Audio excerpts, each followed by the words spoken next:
Hello കൂട്ടുകാരെ, എല്ലാവർക്കും സ്വാഗതം. കഴിഞ്ഞ ദിവസം യൂട്യൂബിൽ ചാനൽ തുടങ്ങിയ കാര്യം ഞാൻ പറഞ്ഞില്ലേ?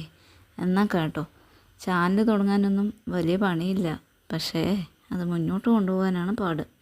എന്താണെന്നല്ലേ? കണ്ടൻറ്റ് ക്രിയേഷന് വേണ്ടി മൊബൈലെടുത്ത് യൂട്യൂബ് തോണ്ടി യൂട്യൂബ് ഷോർട്സ് കാണലായി, കമൻറ്റ് വായിക്കലായി, കമൻറ്റ് പോസ്റ്റിലായി. അങ്ങനെ യൂട്യൂബിലെ അൽക്കുലത്ത് പരിപാടിയൊക്കെ കഴിഞ്ഞ് നേരെ ഇൻസ്റ്റാഗ്രാമിലോ ഫേസ്ബുക്കിലോ കാലെടുത്ത് വയ്ക്കും. അവിടെയും ഇതൊക്കെ തന്നെ കേട്ടോ പരിപാടി. നല്ല നല്ല വീഡിയോസ് കാണുമ്പോൾ സ്റ്റാറ്റസ് വയ്ക്കാനും കമൻറ്റ് ഇടാനൊന്നും ഞാൻ മറക്കാറില്ല കേട്ടോ. അങ്ങനെ ആസ്വദിച്ച് വീഡിയോ കണ്ടുകൊണ്ടിരിക്കുമ്പോഴായിരിക്കും ഡാറ്റ അലേർട്ട് എന്നും പറഞ്ഞ മെസ്സേജിൻ്റെ ഒരു വരവേ. സത്യം പറഞ്ഞാൽ യൂട്യൂബ് ചാനൽ തുടങ്ങിയ കാര്യം അപ്പോഴാണ് കേട്ടോ ഓർമ്മ വരിക. പറഞ്ഞിട്ടൊന്നും കാര്യമില്ല, എന്നും ഇതൊക്കെ തന്നെയാണ് കേട്ടോ എൻ്റെ അവസ്ഥ. പിന്നെ ഇങ്ങനെ ഒരുപാട് പേരുടെ വീഡിയോസും വ്ളോഗ്സൊക്കെ കണ്ടിട്ടാണ് കേട്ടോ ചാനൽ തുടങ്ങാൻ ഇൻസ്പയർ ആയതും മോട്ടിവേറ്റ് ആയതും. അതുകൊണ്ട് തന്നെ യൂട്യൂബിനെ ഞാൻ കുറ്റം പറയില്ല കേട്ടോ. നല്ലത് മാത്രം ചിന്തിച്ച് നല്ലത് മാത്രം ചെയ്യാം, അത്ര തന്നെ. പിന്നെ നിങ്ങൾ ശ്രദ്ധിച്ചിട്ടുണ്ടോയെന്ന് എനിക്കറിയില്ല, യൂട്യൂബ് അമ്മാവന് ഇത്തിരി കുത്തിത്തിരിപ്പും കുശുമ്പൊക്കെ കാണുന്നില്ലേ? എന്താ ഇപ്പോൾ അങ്ങനെ തോന്നാൻ കാരണം എന്നല്ലേ?